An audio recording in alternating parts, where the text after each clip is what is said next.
السلام عليكم. waxaan joogaa qaxootiga Kansaxley ee dowladda Soomaaliya. waxaan halkaan ugu madinaan guddoonsiiyo zakaatul fitri iyo sadaqo ee soo dirsadeen dad walaala waxaan qeybiyaa u maleynayaa 20,000 oo bir oo ah markii doolar laga dhigo $1,000 iyo raashin zakaatul fitri aad u badan walaalayaal lacagtan zakaadan waxaan soo dirsaday dad walaalihiina aniga maaha dadkaas waxay joogaan Mareykan iyo Yurub iyo sidoo kale $100 oo joogto lafsigeeda $100 baxsatay marka dad qaar waxay rabaan inay u duceeyaan dad kulli horta waxay rabaan inay u duceeyaan waa soomankii marka afurtaan inay u duceeyaan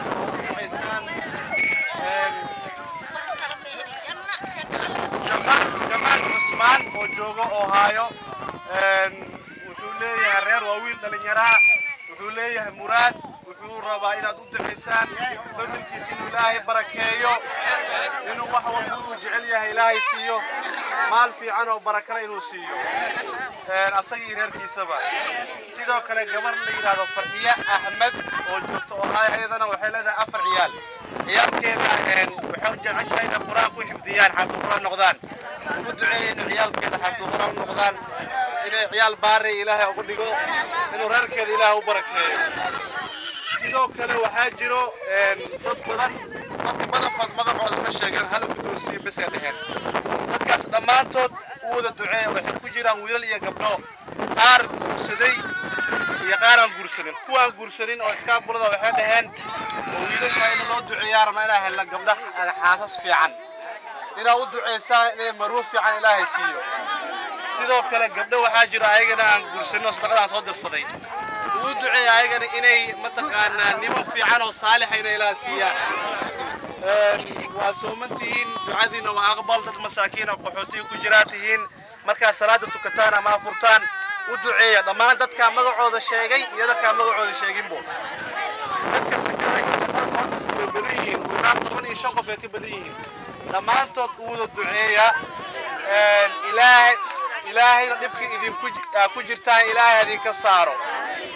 waa ogaa 8 bilood dadka qaxootiga inay raashin helin waan la socdaa oo waliba degan yihiin UNT ama hay'adooyinka badan oo degan yihiin meeshan soleeto Ilaahay dhibka idinka saaro Ilaahay ma taqaana wadankeena nabada nooga dhigo haddana zakaatul fitriga waa guddoonteen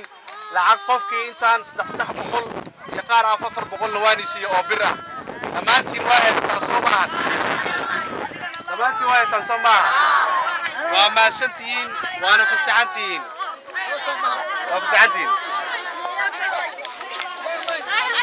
dadkan way badnaayeen saad ugu jeedaan dhamaantood waxaan guddoonsiyay zakaatul fitrigi iyo sadaqadii soo dirsan waxay ka badnaayeen 60 qof ama 60 iyo hayaa ee tirada xataa waa ka badan yihiin 60